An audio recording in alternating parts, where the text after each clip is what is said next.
ይታየዎታል ይልሽ? አዎ ደህና ኖት? አለሁኝ መስገነው እናቴ። እንዴት አሉ? አለሁኝ አረጋለሁ ዝም ብዬ ቁጭ ነው እንጂ ሳካ ያው በጎረቤት እንጀራይቱን ሲቀውልኝ እበላለሁ። በቀረ ደግሞ ዚያርን የፈራ እያመጣ ሲሰጠኝ እበላለሁ። የምን ኑሮነት አለኝ? የሞትኩ በቁሙ የሞትኩኝ አይደለሁ። አይዞት ማማ። ዘመድ ሲያልቅ ምን ይደረሳል? ዝም ብዬ ማዳመጥ ነው እንጂ ውሻው ጅቡ ይብላኝ፣ ውሻው ይብላኝ። ምን ብልሃት አለ የኔ ነገር? ምን እናድርግልዎት? ማንማ ትናንት የመጣልኝን በልቻለሁ። ሰላም እንዴት ናቸው ውድ ቤተሰቦች? እኔ እናት የምታያቸው ደካማ ናቸው፣ አርጅተዋል። ምንም ቤተሰብ ዘመድ የላቸውም፣ ብቻቸውን ነው የሚኖሩ። ልጅም የላቸው፣ ዘመድም አዝማድም የላቸውም። እናታችን ቢያንስ እንኳን እስካሉ እንጀራ የሚሰጣቸው በሰዓቱ ሰው ካላመጣላቸው ደፋ ብለው ነው የሚያድሩና እኛ ለእናታችን ተመላላሽ ሰራተኛ እንቀጥርላችኋለን። እኛ ተመላላሽ ሰራተኛ ልንቀጥርልዎት ነው። እዚህ የመጣሽ እያበሰለችልዎት ሁሉ ነገር ልብሶ እያጠበዎት ሰውነትዎትን እያጠበችዎት ልብስና ቀርቶ የለም እጄ ይታጠባለች ነበር ይታጣም ነበር አለ ልብስ ሞልቷል። ዛሬ ምን እልሃታለሁ? ምንድን ነው የሌለዎት? ስለለት የሚቸግረኝ እንጀራው ነው የሚቸግረኛል። እንጀራው እንመጣለን። እሺ እስቲ እማማ እንዴት ቆዩልን? እናንተ እንደሆነ ያርግልኝ እንጂ ማን ያስብልኛል? እናት የለኝ አባት የለኝ፣ ሁሉም እዚያ ላይ ሀገር ሄዷል። አይዞት የኔ እናት ይወጭወት ይሁን አይደለ? እኛ እርስዎን ልንጠይቀዎት ነው ዛሬ የመጣንና አሁን ምን አድርገናል መሰለዎትም ማማ? ይሄ ጤፍ፣ በቆሎ፣ ዱቄት፣ ዘይት መጥቷል እንዳይቸግርዎት። እሺ እናንተማ ብላችሁ ነው የምትቸገሩ። ይሄ ዱቄት ነው መሰል። ይሄ ዳቦ የሚሆን ዱቄት ነው፣ ይሄኛው ጤፍ ነው፣ ይሄ በቆሎ ነው።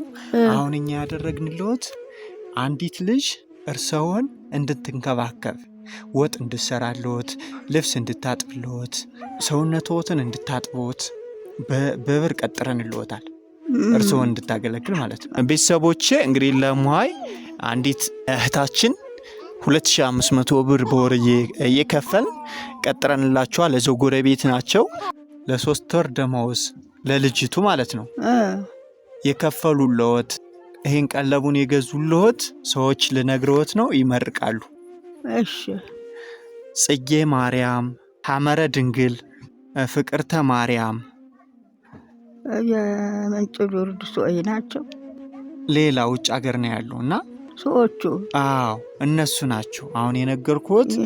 የሰደዱ ይሄን ያደረጉልዎት። አዎ የ3 ወር ሁሉ ደመወዝ የከፈሉልዎት። እሺ ለዚያ ለሰራተኛ አዎ ዘር እናንተን እድሜ ይስጥልኝ እናቴ። አሜን። ኑሩልኝ፣ ለፈቀዳችሁ ላሰባችሁ እናንተን ያኖራችሁ። አሜን። ሰው በላይ ያውላችሁ፣ በደረጃ ተወንበረ ይለያችሁ። አሜን። እናንተን ያኑርልኝ፣ ያችሁን ይስጥልኝ። ለፋችሁ በዚህ ቀትር በዚህ ፀሐይ ዛሬ በዚህ ቀትር የለፋችሁት ልፋት ስትሄዱ ስትመጡ የዋላችሁ መከራችሁን አላበላ አላጠጣ ችግር የለውም የኔ እናት። እኔ ነገር ሕፃናትን አሳድጎ ለባልት የለሽ ሽማግሌው አዛኝ እየሰጠ እኛን እያበላ ደካሞችን ሕፃናትን እያሳደገ ያዘነ ጌታ እሱ ይሁናቸው፣ እድሜያቸውን ይስጥልኝ። አሜን። ይባረኩ፣ ይቀደሱ።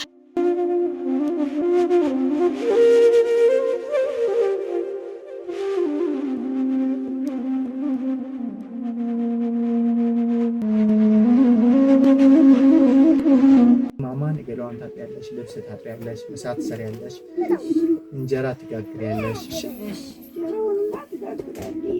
ይሄን ሁሉ ታደርጊያለሽ። ፈቃደኛ ነሽ? በጣም ጥሩ። እንግዲያስ እኛ እየመጣን እንጠይቅሻለን። ደመወዝሽን ወር በወር እንከፍልሻለን። እሺ ቻው። በቃ ሰላሙ ቻው። ደህና ደሩ። እድሜ ይስጣችሁ። አሜን። ኑሩ ያርጋችሁ። እድሜያችሁን ይስጣችሁ። አሜን። የእድሜ ባለጠጋ ያርጋችሁ። እሺ አሜን። እኔ እናት